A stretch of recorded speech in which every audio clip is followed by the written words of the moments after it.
నమస్తే welcome to prime 9 come to the point. ఈ రోజు మన ఈ కమ్ టు ద పాయింట్ కార్యక్రమంలో మనం మాట్లాడుకునే పాయింట్ ఏంటో తెలుసా? నిన్న కర్ణాటకలోని ఉడిపి శ్రీకృష్ణ మఠంలో నెల రోజుల పాటు జరుగుతున్న లక్షకంఠ గీతాలాపన ముగింపు కార్యక్రమంలో డిప్యూటీ సీఎం పవన్ కళ్యాణ్ పాల్గొన్నారు. కాదు ఒక సనాతని పవన్ కళ్యాణ్ పాల్గొన్నారు. ఆ కార్యక్రమంలో పవన్ కళ్యాణ్కి అభినవ శ్రీకృష్ణ దేవరాయలు అనే బిరుదు ప్రదానం చేశారు. అసలు శ్రీకృష్ణ దేవరాయలు ఎక్కడా, డిప్యూటీ సీఎం పవన్ కళ్యాణ్ ఎక్కడ? ఆ బిరుదును ఎందుకు పోల్చారు? ఆయన అధికారంలోకి వచ్చి 18 నెలలే కదా, అసలు శ్రీకృష్ణ దేవరాయలతో ఎందుకు పోల్చారు అనే దాని మీద ఈరోజు మన కమ్ టు ద పాయింట్ కార్యక్రమంలో మనం మాట్లాడుకోబోతున్నాం.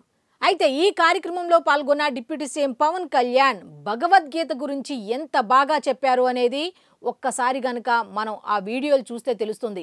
భగవద్గీత నా జీవితాన్ని మార్చేసింది, మీ జీవితాన్ని కూడా మార్చేసుకోండి. ఏ విధంగా అంటే, మీకు ఏదైనా ఇబ్బందులు వచ్చినప్పుడు, మీకేమైనా కష్టకాలం కలిసి వచ్చినప్పుడు, మీకు ఏదైనా ఎటువంటి బాధలు వేదనలు మిమ్మల్ని శోధించినప్పుడు మీరు ఒక్కసారి భగవద్గీతను చదవండి. ఆ భగవద్గీతను మీరు మీ దగ్గర పెట్టుకోండి. మీకు ఎనలేని శక్తి వస్తుంది. నా శక్తికి కారణం ఎవరో కాదు, భగవద్గీతే. నేను ఎన్నికల్లో ఓడిపోయినప్పుడు నాకు బలాన్ని ఇచ్చింది ఏంటో తెలుసా? భగవద్గీతే అంటూనే ప్రధానమంత్రి నరేంద్ర మోదీ గారు రష్యన్ భాషలోకి అనువదించిన ఈ భగవద్గీతను మొన్న రష్యా అధ్యక్షులు పుతిన్ భారతదేశానికి వచ్చినప్పుడు ప్రధానమంత్రి నరేంద్ర మోదీ గారు బహూకరించిన భగవద్గీతను ఉదాహరణగా చెప్పుకుంటూ వచ్చారు. అంటే యువతను ఏ విధంగా సనాతన ధర్మం వైపు చైతన్యవంతులుగా చేయాలి, సనాతన ధర్మం యొక్క పరిరక్షణకు ఏ విధంగా ముందుకు వెళ్ళాలి అన్న ఉద్దేశంతో ఆయన ఒక్కొక్క మాట ఒక్కొక్క స్లోగన్గా ముందుకు తీసుకువెళ్లారు. అదేమిటి అంటే, ఇక్కడ ఉడిపికి రావటం నేనేదో తాత్కాలికంగా రాలేదు, ఆ భగవంతుడే నన్ను ఇక్కడికి తీసుకువచ్చాడు, ఇక్కడికి రావటం కూడా నేను ఏ జన్మలో చేసిన పుణ్యమో అంటూ మాట్లాడుకుంటూ వచ్చారు. హరే రామ హరే కృష్ణ అనుకుంటూ కృష్ణ కృష్ణ హరే కృష్ణ అనుకుంటూ ఆయన మాట్లాడుతుంటే ఒక్కొక్క మాట ఒక్కో ఆణిముత్యం. ఏ విధంగా అంటారా? ఒక్కొక్క ఉదాహరణ చెప్పాలి అంటే, తన తండ్రి తనకు నేర్పించిన మన సంస్కృతి సాంప్రదాయాలను ఆయన చెప్పటం, అలాగే తనకు జ్వరం వచ్చినప్పుడు తన తండ్రి ఏ విధంగా హరే రామ హరే కృష్ణ కృష్ణ అంటూ ఆయన చెప్పిన విధానం ఒక్కొక్కళ్ళని కూడా ఆలోచింపజేసింది. భగవద్గీతను చదివితే దొరికేది ఏంటో తెలుసా? మానసిక ప్రశాంతత. సమస్యలు వచ్చినప్పుడు ఎలా ఎదుర్కోవాలి అనే ధైర్యం అనేది ఖచ్చితంగా కలిగి తీరుతుంది. ఒకప్పుడు మనల్ని ఎవరైనా సనాతన ధర్మం మీద ఇలా దాడులు జరుగుతున్నాయి అని అంటే, నేను అందరికీ చెప్పే మాట ఒకటే, సనాతన ధర్మం మీద దాడులు జరుగుతున్నాయని మనం కూడా వాళ్ళకు తగ్గట్టే ఎదురు దాడి చేయకూడదు. ముందు నీ ధర్మాన్ని నువ్వు పరిరక్షించుకో. వాళ్ళు దాడులు చేయటం ఆపేస్తారు.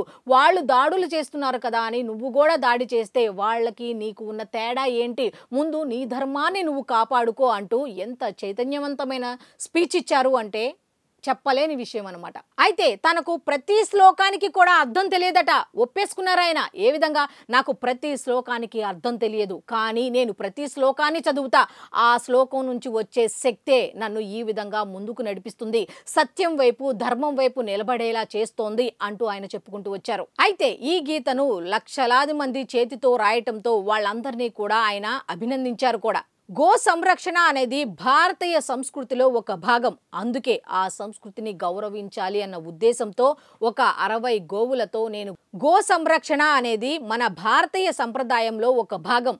10 మందికి ఒక మాట చెప్పాలంటే మనం కూడా ఆచరించాలి అన్న ఉద్దేశంతో ఒక 60 గోవులతో నేను గోశాలను నిర్వహిస్తున్నాను అంటూ తాను చేస్తున్నది ఉదాహరణగా, తాను 10 మందికి ఆదర్శప్రాయంగా ఏ విధంగా కాగలము అంటే మనం చేస్తేనే కదా అన్న ఉద్దేశంతో 10 మందికి తాను చేసే పనిని చెప్పుకున్నారు. అయితే భగవద్గీత మనకి ఏమి నేర్పుతుందయ్యా అంటే, ద్వేషం పెంచుకోకుండా, అవతలి వాళ్ళని ద్వేషంతో ఏ మాట అనుకోకుండా, సనాతన ధర్మ పరిరక్షణ కోసం, నీ ఆచారాలను కాపాడుకోవడానికి కోసం నీ స్వరాన్ని వినిపించాలి అనేది మాత్రం భగవద్గీత నుంచి మాత్రమే నేను నేర్చుకొని, నా మతాన్ని నా కులాన్ని అనే స్వార్థానికి నేను వెళ్లకుండా కేవలం మన సంస్కృతి సాంప్రదాయాలను రక్షించాలి అన్న ఉద్దేశంతో మాత్రమే నా స్వరాన్ని నేను బలంగా వినిపిస్తున్నాను. మీరు కూడా బలంగా వినిపించండి. దాడులు ప్రతిదాడులు అనేవి పక్కన పెట్టి ముందు మీ సంస్కృతిని మీరు కాపాడుకోండి అంటూ పిలుపునిచ్చారు. ఉదాహరణ కూడా చెప్పారు. ఏంటి అంటే, తమిళనాడులో మన ధర్మాన్ని మన సంస్కృతిని అనుసరించడానికి కూడా ఎన్ని రకాల ధర్మ పోరాటాలు చేయవలసి వస్తుంది. అక్కడ దాకా తెచ్చుకోవటం ఎందుకు? మన ధర్మాన్ని మనం పాటించడానికి ధర్మ పోరాటాలా ఏంటి? ఏం జరుగుతోంది? కాబట్టి ఇప్పటి నుంచే నీ ధర్మాన్ని ఎవరైనా ప్రశ్నిస్తే నువ్వు నీ ధర్మం యొక్క గొప్పతనాన్ని చెప్పడానికి ట్రై చేయి. అంతేకాని వాళ్ళ మీద దాడులు, ప్రతిదాడులు, మాటల యుద్ధం కాదు అంటూ చెప్పుకుంటూ వచ్చారు. అయితే ఆ మఠాధిపతి సుగుణేంద్ర తీర్థ డిప్యూటీ సీఎం పవన్ కళ్యాణ్కి అభినవ శ్రీకృష్ణ దేవరాయలు అనే బిరుదునైతే ప్రదానం చేశారు. అసలు శ్రీకృష్ణ దేవరాయలు గురించి ఇప్పుడు డిప్యూటీ సీఎం పవన్ కళ్యాణ్కి ఏం సంబంధం ఉంది? ఈయన వచ్చి 18 నెలలే కదా అని అందరూ మాట్లాడుకున్న టైంలో కొన్ని రకాల అంశాలను మనం మాట్లాడుకోవాలి. శ్రీకృష్ణ దేవరాయలు ఏం చేశారు అంటే పరిపాలన చేస్తూనే అన్ని సంస్కృతి, కులాలు, మతాలను ఒక దగ్గరికి సమన్వయం చేస్తూనే సనాతన ధర్మానికి సంబంధించి ఆయన ఏం చేశారు అనేది మనకి చరిత్ర చెబుతోంది. అలాగే సాహిత్యానికి సంబంధించి, సాంస్కృతిక కార్యక్రమాలకు సంబంధించి ఆయన ఎన్నెన్నో గొప్ప కార్యక్రమాలు చేశారు. అలాగే ప్రజాపాలన అందించారు. ఆయన పరిపాలించిన యుగాన్ని స్వర్ణ యుగంగా భావించారు. సేమ్ అదే రీతిలో డిప్యూటీ సీఎం పవన్ కళ్యాణ్ కూడా పయనిస్తున్నారా అంటే అవును. ఎందుకు అంటే ఈ 18 నెలల్లో ఆయన చేసిన ఒక్కొక్క పని గనక మనం చూసుకుంటే, తిరుపతి లడ్డూకు సంబంధించి కల్తీ నెయ్యి కలిపారు అనంగానే సనాతన ధర్మ పరిరక్షణ బోర్డు విషయాన్ని తెరపైకి తీసుకొచ్చారు. సనాతన ధర్మాన్ని వైరస్ అని పోల్చిన వాళ్ళకి కౌంటర్ ఇచ్చారు. ఈ టీటీడీకి సంబంధించి ఎటువంటి మాటలు మాట్లాడినా వాటిని ఖండించుకుంటూ వచ్చారు. ఇంకా దాంతో ఆపారా అంటే దాంతో ఆపల. ప్రజా పరిపాలన, ఇల్లు లేని వాళ్ళకి ఇల్లు అందిస్తూనే ఇళ్లల్లో కరెంటు లేని గిరిజన ప్రాంతాలకి వాళ్ళ జీవితాల్లో కరెంటు అందించి ప్రజా పరిపాలన అంటే ఇది అని చేసి చూపించారు. సేమ్ శ్రీకృష్ణదేవరాయలతో పోల్చారు అంటే ఇటువంటి కార్యక్రమాలు చేస్తే ఎందుకు పోల్చరు అనేది చాలామంది చెప్పుకుంటున్న మాట. అయితే అటువంటి శ్రీకృష్ణదేవరాయలకు సంబంధించి ఆనాటి విజయనగర సామ్రాజ్య వైభవాన్ని ఒక శిఖరాగ్రానికి తీసుకెళ్లిన వ్యక్తి ఎవరు అంటే మనందరికీ తెలిసిందే శ్రీకృష్ణదేవరాయలు. మరి అటువంటి శ్రీకృష్ణదేవరాయలు ఇప్పుడు డిప్యూటీ సీఎం పవన్ కళ్యాణ్ గారికి ఆ పేరుతో ఒక బిరుదు ప్రదానం చేశారు అంటే ఒక్కసారి మనం కూడా ఆలోచించుకోవాలి.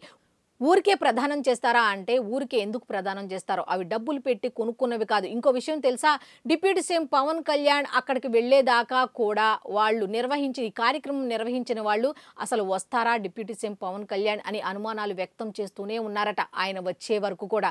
ఎందుకు అంటే ఏదో పిలిచారులే అని పక్కన పడేలా. సనాతన ధర్మ కార్యక్రమము అంటే ఎన్ని పనులు ఉన్నా పక్కన పెట్టి వెళ్ళారు అంటే సనాతన ధర్మం పట్ల ఆయనకున్న గౌరవం కానీ ఆ అభిమానం కానీ ఏ విధంగా ఉందో ఒకసారి అందరూ ఆలోచించుకోండి. మనం కూడా మన సనాతన ధర్మ పరిరక్షణకి అంటే డిప్యూటీ సీఎం పవన్ కళ్యాణ్ చెప్పినట్టు దాడులు, ప్రతిదాడులు కాదు, ముందు మన సంస్కృతిని మనం కాపాడుకోవాలి. మనం కాపాడుకున్నప్పుడు మాత్రమే, మన సంస్కృతి గురించి మనం గొప్పగా చెప్పుకున్నప్పుడు మాత్రమే, మనం అనుసరించినప్పుడు మాత్రమే అవతల వ్యక్తి కూడా గౌరవిస్తాడు అనే పదాన్ని ఆయన నొక్కి వక్కాడించి చెప్పారని చెప్పొచ్చు. గీత చదివితే మానసిక ప్రశాంతతతో పాటు మనల్ని మనం కంట్రోల్ చేసుకునే పవర్ వస్తుంది. ఇది కేవలం మూఢనమ్మకాలు కాదు. గీత గురించి ఇలా చెప్తున్నాను అని చాలామంది మూఢనమ్మకాలు అనుకుంటారేమో.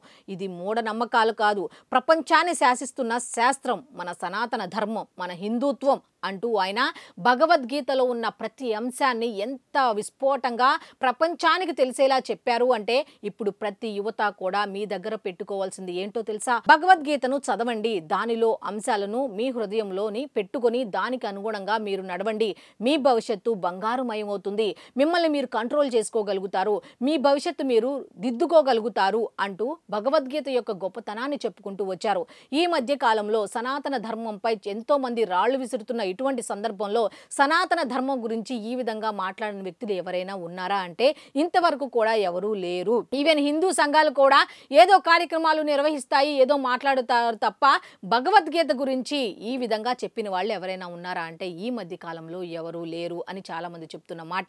సో యువతకు ఆయన ఇచ్చిన పిలుపు మాదిరిగానే బాధలో ఉన్నవాళ్ళు, కష్టాల్లో ఉన్నవాళ్ళు, సనాతన ధర్మానికి సంబంధించి ఏం చెయ్యాలి అని అనుకునే వాళ్ళు శాంతంగా ఆలోచించాలి అనుకుంటే మాత్రం తప్పకుండా ఈ భగవద్గీతను చదవండి అని అయితే ఆయన చక్కగా చెప్పారు. కాబట్టి మనం కూడా సనాతన ధర్మ పరిరక్షణకు మనవంతుగా మన సంస్కృతిని, సాంప్రదాయాలను గౌరవిస్తూ మనం కూడా ముందుకు వెళ్దాం. సో ఇది ఈనాటి కమ్ టు ద పాయింట్ కార్యక్రమం. మళ్ళీ రేపటి కమ్ టు ద పాయింట్ కార్యక్రమంలో కలుసుకుందాం. అంతవరకు సెలవు, నమస్కారం.